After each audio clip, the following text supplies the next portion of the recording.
ನೋಡಿ ದುರಂತ ಏನು ಬೆಂಬಲಿಗರನ್ನ ಜೊತೆಗೆ ಇಟ್ಕೊಂಡಿರ್ತಾರೋ ಏನು ಅಂದರೆ ಜೊತೆಗೆ ಇಟ್ಕೊಂಡಿರೋರು ತುಂಬ ನಂಬಿಕಸ್ತರು ಕೇಸನ್ನು ಮುಚ್ಚಾಕ್ಬಿಡ್ಬೇಕು ಅಂತಲ್ಲ.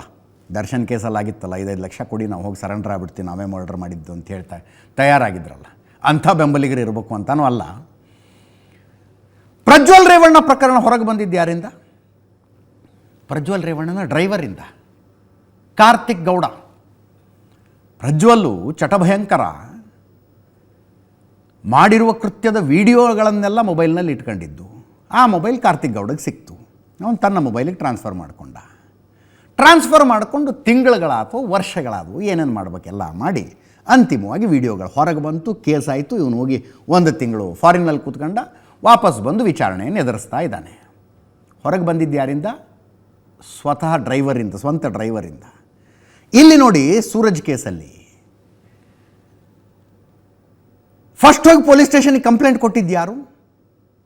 ಪ್ರಜ್ವಲ್ ಬೆಂಬಲಿಗ ಸೂರಜ್ ಬೆಂಬಲಿಗ ಆಪ್ತ, ಪಿ ಎ ಥರ ಇದ್ದವನು ಶಿವಕುಮಾರ ಅಂತ.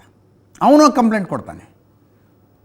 ಸೂರಜ್ರನ್ನು ಸುಳ್ಳೆ ಲೈಂಗಿಕ ದೌರ್ಜನ್ಯದ ಪ್ರಕರಣದಲ್ಲಿ ಸಿಕ್ಕಾಕಿಸ್ತೀವಿ ಅಂಥೇಳಿ ಒಬ್ಬ ಯುವಕ 5 ಕೋಟಿ ರೂಪಾಯಿ ದುಡ್ಡು ಕೇಳ್ತಾ ಇದ್ದಾನೆ.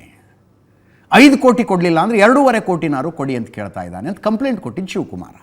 ಆ ಶಿವಕುಮಾರ ಈಗ ಎಲ್ಲಿದ್ದಾನೆ? ದೇವ್ರಿಗೆ ಗೊತ್ತು. ಎಲ್ಲ ಹೋಗ್ಬಿಟ್ಟಿದ್ದಾನೆ ಅವನು ಶಿವಕುಮಾರ. ಅಂದರೆ ಈಗ ಬರ್ತಾ ಇರುವ ಸಂಶಯ ಏನು ಅಂದರೆ, ಸೂರಜ್ ಜೊತೆಗೇ ಇದ್ದ ಶಿವಕುಮಾರ ಸೂರಜ್ ವಿರೋಧಿಗಳ ಜೊತೆಗೆ ಸೇರ್ಕೊಂಡಿದ್ದ ಅಂತ. ಸೂರಜ್ ವಿರೋಧಿಗಳ ಜೊತೆಗೆ ಸೇರ್ಕೊಂಡು ಇಷ್ಟು ಸ್ಕೆಚ್ ಹಾಕಿರೋದೇ ಅವನು. ಈಗ ಹೊರಗೆ ಬರ್ತಾ ಇರುವ ವಿಷಯ. ಇಂಥ ಬೆಂಬಲಿಗರನ್ನು ಸುತ್ತು ಕಡೆ ಇಟ್ಕೊಂಡ್ರೆ ಹೊರಗಿನ ಶತ್ರುಗಳು ಯಾಕ್ರಿ ಬೇಕು? ಹೊರಗಿನ ಶತ್ರುಗಳು ಯಾಕೆ ಬೇಕು? ಆ ಸಂತ್ರಸ್ತ ಯುವಕ DG ಆಫೀಸ್ ಮುಂದೆ ನಿಂತ್ಕೊಂಡು ಫೋಟೋ ಕಳಿಸಿದ್ನಂತೆ. ಮೊದಲಿಗೆ 3 ಪುಟಗಳ ದೂರು ಬರೆದಿದ್ದ, ಆ ನಂತರ 14 ಪುಟಗಳ ದೂರು ಕೊಟ್ಟಿದ್ದಾನು. 14 ಪುಟಗಳ ದೂರು.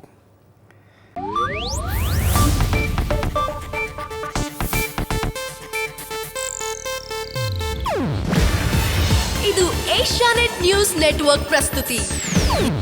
ನೀವು ನೋಡ್ತಿದ್ದೀರಾ ಏಷ್ಯಾನೆಟ್ ಸುವರ್ಣ ನ್ಯೂಸ್.